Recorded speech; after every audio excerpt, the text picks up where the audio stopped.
नमस्ते, मैं doctor Zubair Khan, assistant professor geography, government college Bundi.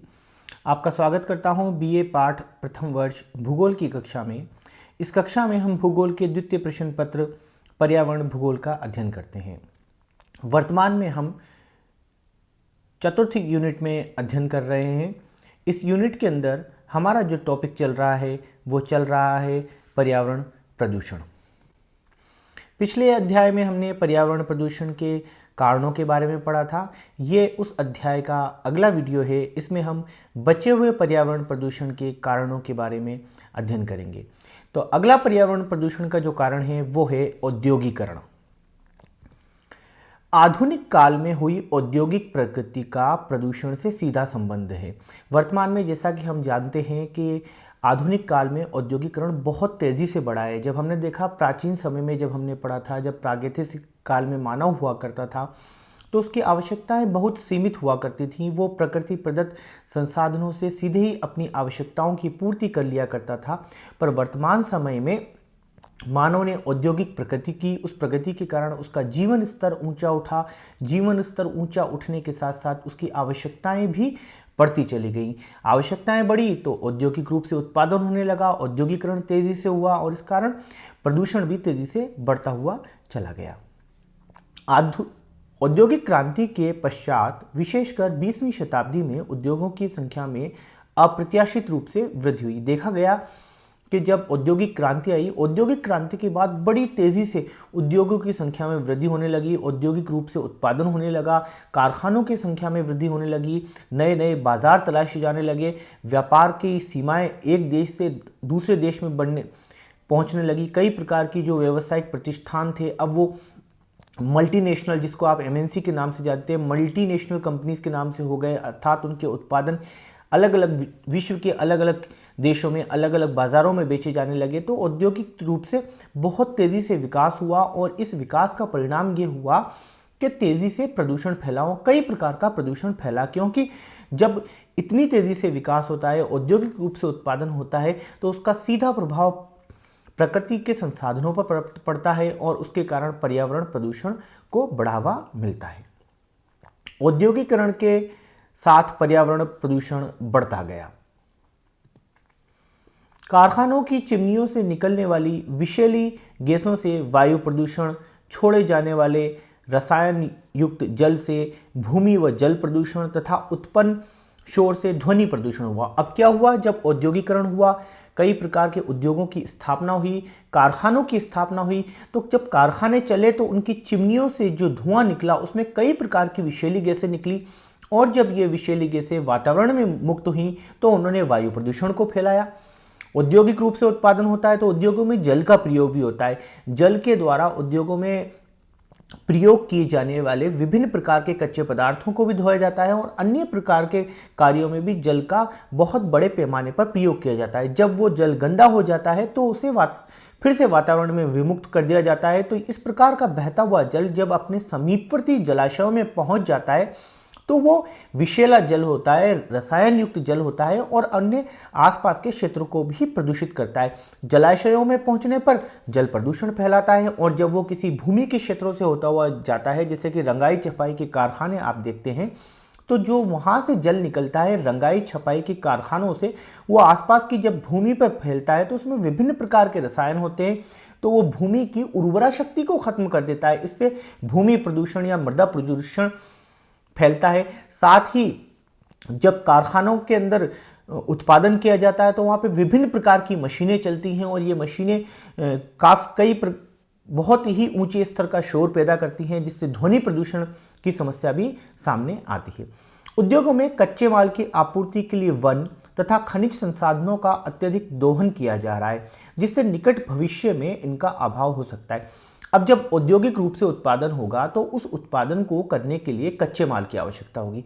अब कच्चे माल के रूप में हमें जो भी कच्चा माल प्राप्त होता है, हमें अपनी आवश्यकताओं की पूर्ति करने के लिए वो घूम फिर के जैसे तैसे प्रकृति प्रदत्त संसाधनों पर ही आकर टिका होता है। चाहे वो वन प्रकार के संसाधन हो, वनों के संसाधन, चाहे वो खनिज संसाधन हो, तो उनका एक बहुत बड़े पैमाने पर लगातार दोहन किया जा रहा है। मैं यूं कहूं कि दोहन नहीं अपितु शोषण किया जा रहा है और इससे पर्यावरण के ऊपर बहुत ज़्यादा दबाव पड़ता है और ये दबाव आखिरकार जाके पर्यावरण प्रदूषण का रूप ले लेता है। सर्वाधिक प्रदूषण रासायनिक उद्योगों से हो रहा है। जो भी हम उद्योग देख रहे हैं वर्तमान समय में, जब हम औद्योगिक रूप से प्रदूषण की बात करते हैं तो वर्तमान में जो सर्वाधिक प्रदूषण देखा जा रहा है पर्यावरण पर, वो रासायनिक उद्योगों में देखा जा रहा है।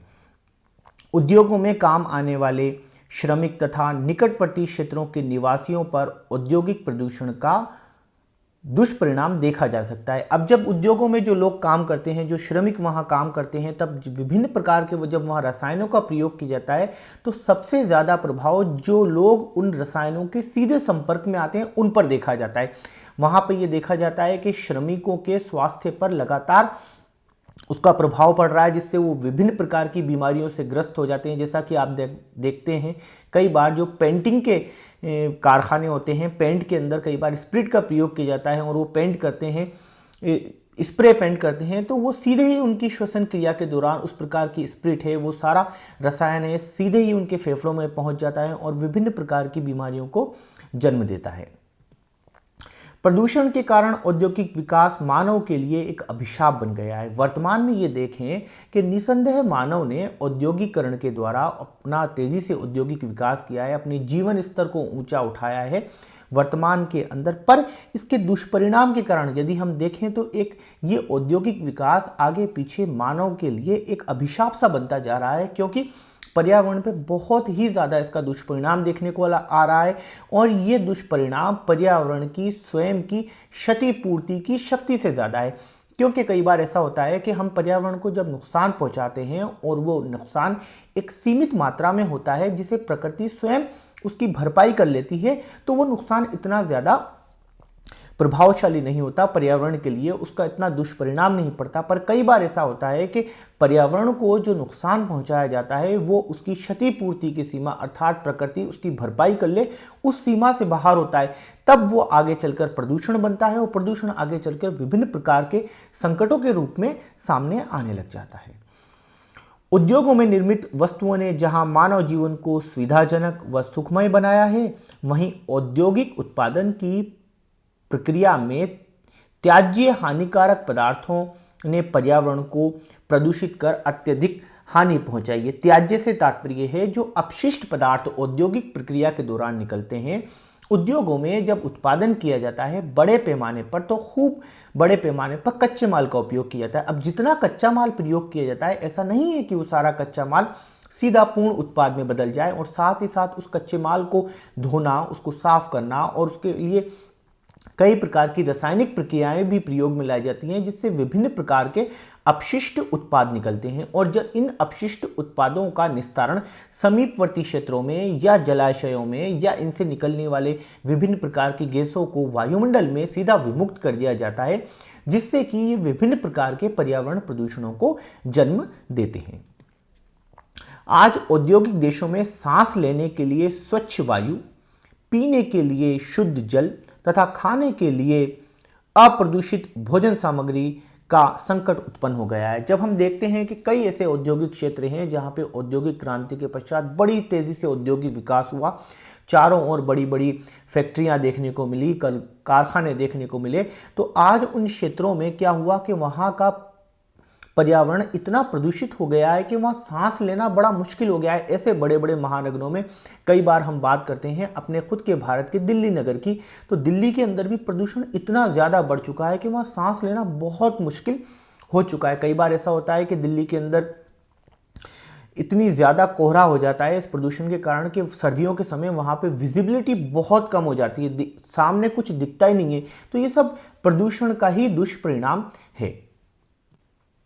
अगला जो प्रदूषण का कारण है वो है नगरीकरण।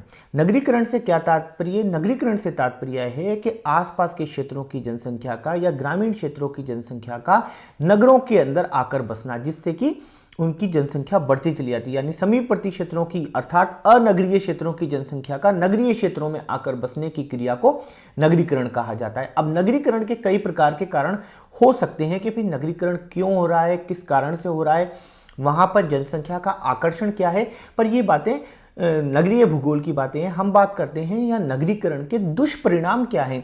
वर्तमान समय में नगरीकरण बड़ा तेजी से बढ़ रहा है। विकसित देशों के अंदर तो आप देखेंगे 80 से 90% जनसंख्या भी नगरों में निवास करती है, और आज हमारे भारत में भी नगरीकरण बड़ा तेजी से बढ़ रहा है और बड़े बड़े नगर, यहाँ करोड़ों की जनसंख्या वाले नगर भी सामने आ रहे हैं। जब इतनी बड़ी जनसंख्या एक क्षेत्र पर निवास करती है तो उस क्षेत्र के भौगोलिक वातावरण पर तो प्रभाव पड़ता ही है, वो वहाँ के पर्यावरण पर भी प्रभाव डालते हैं और दुष्परिणाम डालते हैं, जिससे विभिन्न प्रकार के प्रदूषण देखने को सामने आते हैं। देखते हैं हम नगरीकरण के कारण पर्यावरण प्रदूषण किस प्रकार फैलता है।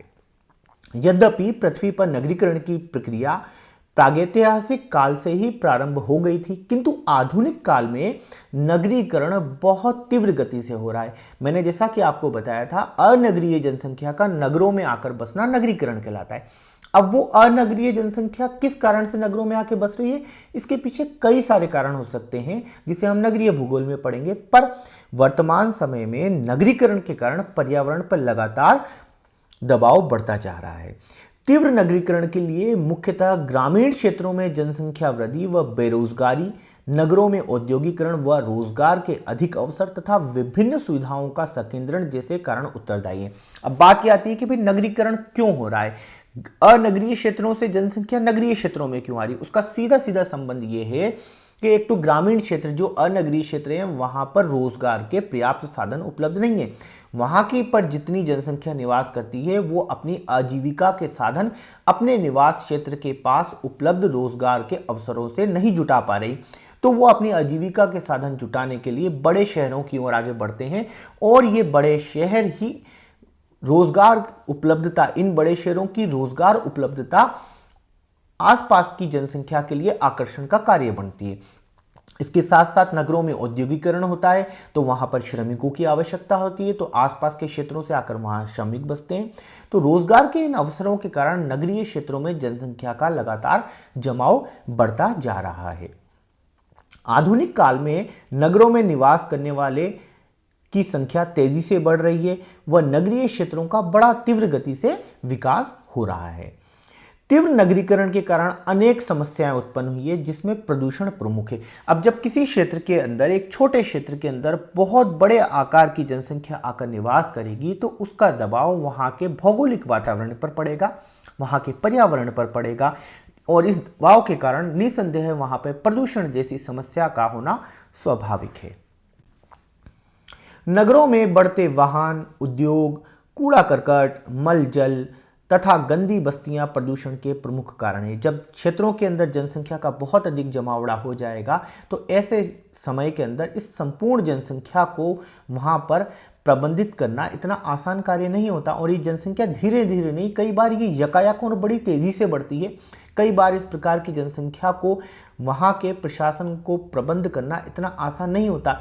इस वजह से वहाँ पर प्रदूषण फैल जाता है। कई बड़े बड़े नगरों में आपने देखा होगा, लाखों की संख्या में, बहुत बड़ी बड़ी संख्या में वहाँ पर कच्ची बस्तियाँ और गंदी बस्तियाँ बसी हुई हैं। जैसे कि आप देख सकते हैं मुंबई के बिल्कुल बीचों बीच धारावी नाम की कितनी बड़ी एक कच्ची बस्ती बसी हुई है, जो अपने आप में बहुत बड़ी वहाँ पे जनसंख्या को लिए हुए है। तो इस प्रकार से की जो बस्तियाँ हैं, कच्ची बस्तियाँ या गंदी बस्तियाँ हम कहें, हर प्रकार के नगरों में हमें देखने को मिलती हैं, जहां आसपास के लोग रोजगार के लिए आते हैं, पर उनके पास इतने संसाधन नहीं होते कि वो अपने अच्छे निवास बना सकें या अपने आसपास उन सुविधाओं को जुटा सकें जिससे कि वहां सफाई बनी रह सके।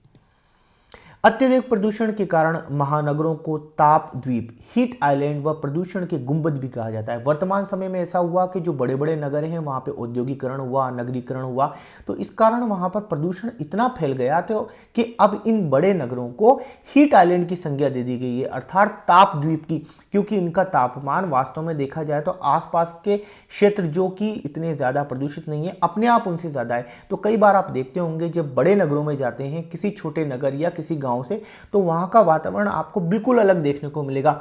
वहां ज्यादा आपको गर्मी देखने को मिलेगी, कई बार वहां पर विजिबिलिटी आपको कम देखने को मिलेगी, इवन कई बार आपको वहां पे सांस लेने में बहुत दिक्कत आएगी। तो ये सारी समस्याएं उस क्षेत्र विशेष में की गई मानव की अविवेकपूर्ण गतिविधियों के कारण है, जिससे उस क्षेत्र का पर्यावरण गंदा हुआ, पर्यावरण प्रदूषण फैला, जिसको कि हम स्वयं अनुभव कर सकते हैं। वर्तमान समय में नगरीय जनसंख्या में सर्वाधिक वृद्धि विकासशील देशों में हो रही है। भारत भी इसमें शामिल है। सन 2001 तक भारत के 3 नगर मुंबई, कोलकाता, दिल्ली विश्व में सर्वाधिक आबादी वाले 15 नगरों में सम्मिलित हो गए थे। जैसा कि आप जानते हैं, भारत वर्तमान समय में एक बहुत तेजी से बढ़ती हुई अर्थव्यवस्था है। हमारे यहाँ तेज़ी से उद्योगों का विकास हो रहा है। हमारे पास जनसंख्या बहुत अधिक है। हमारी लगभग 65% जनसंख्या युवा जनसंख्या है, जिसे हम वर्किंग पॉपुलेशन के नाम से जानते हैं। तो इस युवा जनसंख्या को जुटाने के लिए, रोजगार के साधन उपलब्ध कराने के लिए, जैसा कि मैंने आपको पहले बताया था, अधिकांशतः रोजगार के साधन बड़े बड़े नगरों में देखने को मिलते हैं। तो ये जनसंख्या बड़ी तेज़ी से उन नगरों की ओर बढ़ रही है और नगरीकरण बढ़ने के कारण, क्योंकि ये जो नगरीकरण बढ़ रहा है पूर्णतः अप्रायोजित व अनियोजित ढंग से बढ़ रहा है, इस वजह से वहाँ के पर्यावरण पर बहुत ज़्यादा दबाव पड़ता है और पर्यावरण पर पड़ने वाला ये दबाव पर्यावरण प्रदूषण या पर्यावरण संकट के रूप में सामने आ जाता है। 21वीं शताब्दी में मुंबई दुनिया का सर्वाधिक जनसंख्या वाला दूसरा बड़ा नगर होगा। तब विश्व की आधी जनसंख्या नगरों में। असाइनमेंट के रूप में आपको पर्यावरण प्रदूषण के किन्हीं 2 कारणों पर टिप्पणी लिखनी है। ये टिप्पणी 100 से 150 शब्दों के बीच में होनी चाहिए और ऐसी आशा की जाती है कि आप समय पर अपने नोट्स में इस असाइनमेंट को अवश्य पूरा करेंगे। धन्यवाद, आपने ये वीडियो अंत तक देखा। जल्दी ही हम अगले अध्याय के नए वीडियो के साथ फिर मिलेंगे।